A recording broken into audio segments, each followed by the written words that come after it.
संकेत करत हैं धीरज भैया हमरे कोनो दुल्हन अपने दुल्हा के समझावत बा कहे ए जी अपन आदत सुधार ला नहीं सुधारे पड़ी नहीं जौने दिन हम सुधाराव तार हाथ गोड़ सलामत बची ना ओ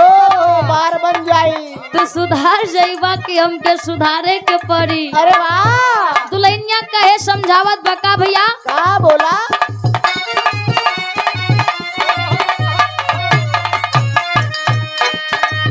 खके पान जानी जान तू हमारा हो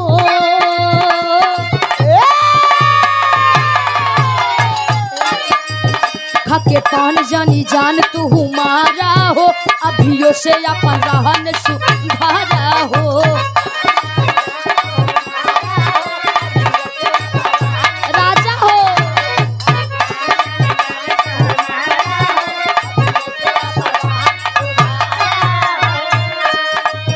खके पान जानी जान तू हमारा हो अभियो से अपन रहन सुधारा हो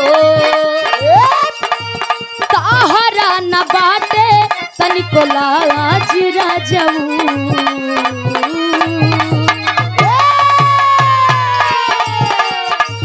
ताहरा न बाटे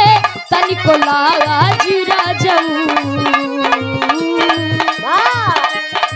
छन छने बदले ए धर्मेंद्र भैया छन छने बदले तोहरो मिजाज राजऊ धोखेबाज राजऊ उड़नबाज राजऊ छन क्या बात है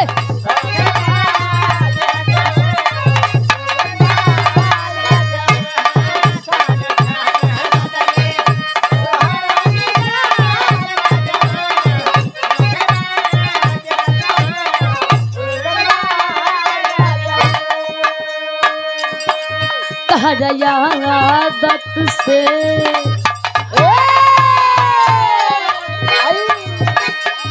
तहरया आदत से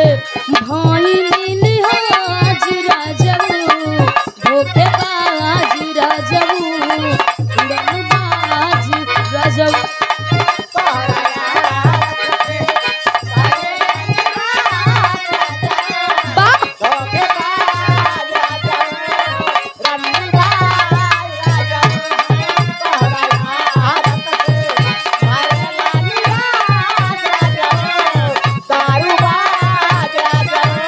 उड़नबाज राजऊ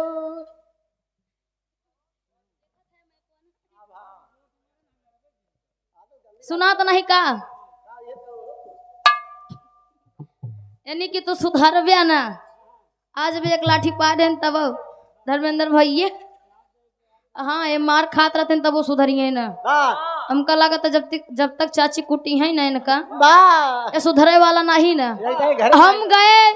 धोखेबाज रजऊ उड़नबाज रजऊ रंगदार रजऊ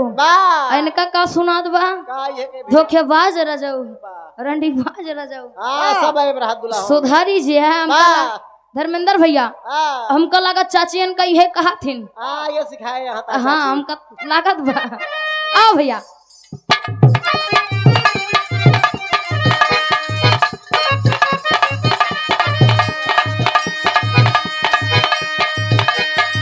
तहरया आदत से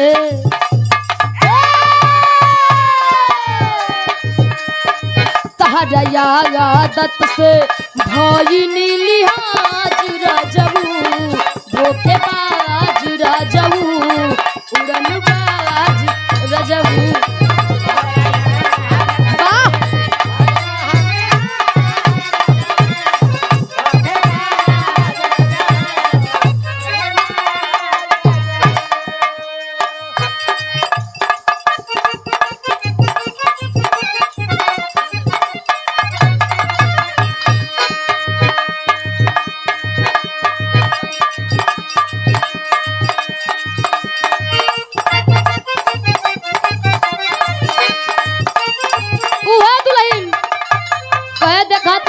खराब हो गवा कहे भैया का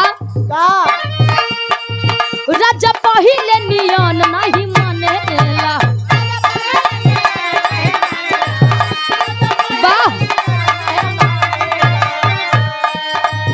अपना मेहरी के गैर लेखा जानेला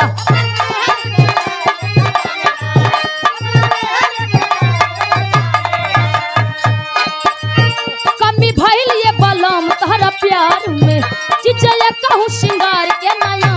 आनेला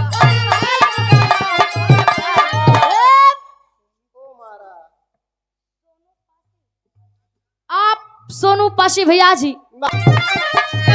राजा पहिले नियन नहीं मानेला अपना मेहरी के गैर लेखा जानेला कमी भइल ये बलम तहरा प्यार में चिजया कहूँ श्रृंगार के नया आनेला मर्दवा कहे सिलावट पे चूड़िया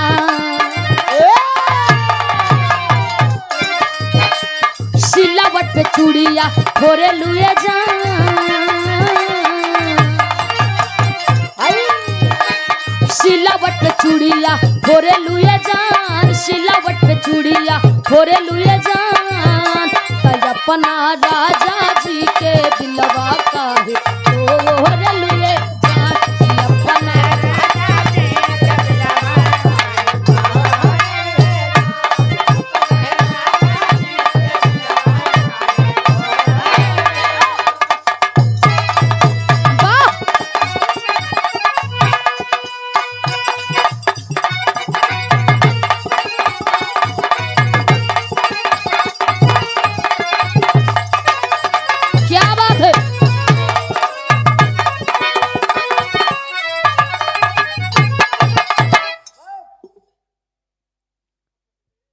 माई के वंदना होगा भैया जेकर जमाना रहा वो होगा ये सब थोड़ा बहुत आप लोग के लिए चटनी रहा भैया आप लोग के बीच में